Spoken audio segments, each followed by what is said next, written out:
Hi, I'm Steffany Strange. Want to hear something scary?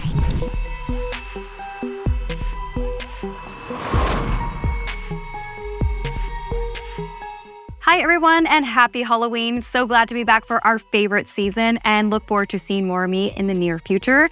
Make sure to comment and like this video if it gave you the chills, and share with anybody who loves spooky season.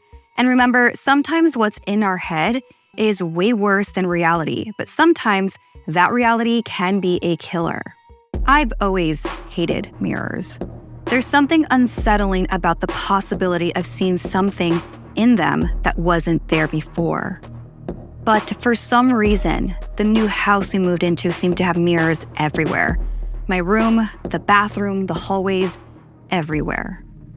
I woke up around 2 a.m. to use the bathroom and ended up falling down the stairs to the second floor. As I headed back to my room, I heard what sounded like a whisper. I turned to see the small window behind me. It was open, which was weird because my dad always made sure everything was locked and closed before going to bed. I shut the small window, and as I turned around, I heard what sounded like someone tapping on the glass. My heart was racing as I slowly lifted my head to look into the mirror in front of me. What I saw in the reflection of the window shocked me. I had to cover my mouth to keep from screaming. In the mirror, I saw the face of a man pressed against the glass. I spun around as fast as I could, but no one was there, and I bolted out of the bathroom and ran up the stairs. I calmed myself down, chugging some water and turning on my music. It was probably my sleep deprivation making me hallucinate, I thought to myself. A few hours later, a feeling of dread came over me. I had to go to the bathroom again. Worried that someone or something in this house, my limbs began to shake. I walked back down the stairs and flicked on the light, half expecting to see someone. But with relief, there was nobody there. And in the bathroom, I kept my eyes down, avoiding the mirror. But as I turned to leave, my reflection in the second mirror by the door caught my eye. It was facing the sink and shower, and I felt a chill run down my spine. I didn't want to look, but a gut feeling made me look anyway. What I saw was a hand sliding over the top of the shower curtain. Frantically, I did a double blink as I backed away, hoping it was just my imagination. But once my eyes adjusted, I could see the slender fingers making their way over the curtain rod. I stood in horror, frozen, as another hand appeared from behind the curtain. It gripped the rod, its bony knuckles turning pale. Desperate, my heart pounded as I slowly backed up towards the door, my legs feeling like lead.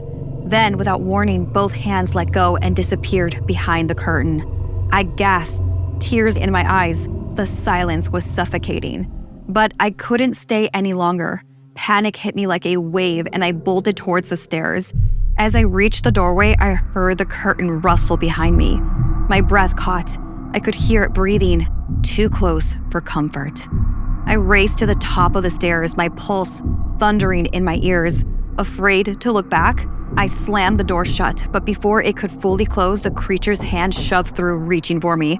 I pushed as hard as I could, but the door wouldn't budge. I heard a low, grunting noise from the other side. With one final shove, the door slammed shut, crushing the hand in the frame. I locked it quickly and backed away, breathing hard. I stared in shock as the hand began to wiggle out free from the door. Falling onto the floor of my bedroom, it stood on its fingers like a spider, and it scurried towards me. I panicked and grabbed the first thing I saw, a pair of scissors from my desk. I stabbed the hand, but it didn't stop. The hand kept moving. It crawled up my arm, trying to grab the scissors from my grip. My mind raced, and I knew I had to act fast.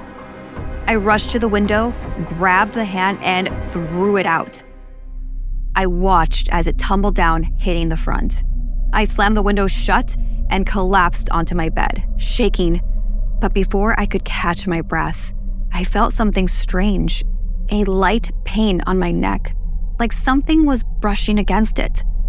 Every instinct told me not to look, but I couldn't help it. I walked over to my vanity, my heart pounding, and looked in the mirror. A slender hand tightened its grip around my neck, green ooze dripping from where the other hand should have been.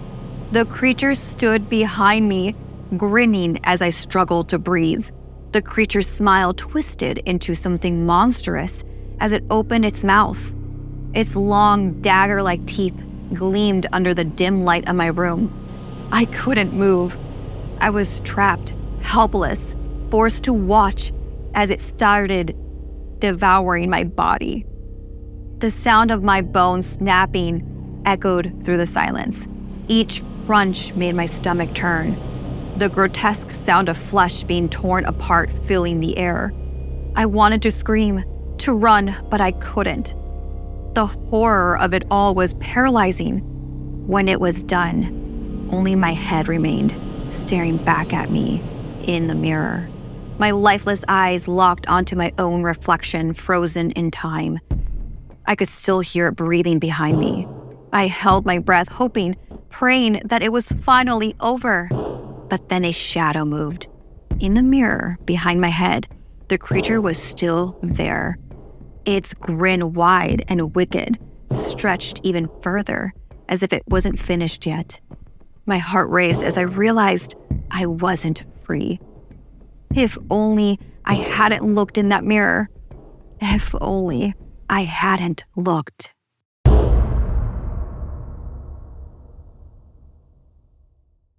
Thanks so much for listening. Like and share if this video gave you the chills. And don't forget to subscribe and turn on the bell for notifications. See you next time.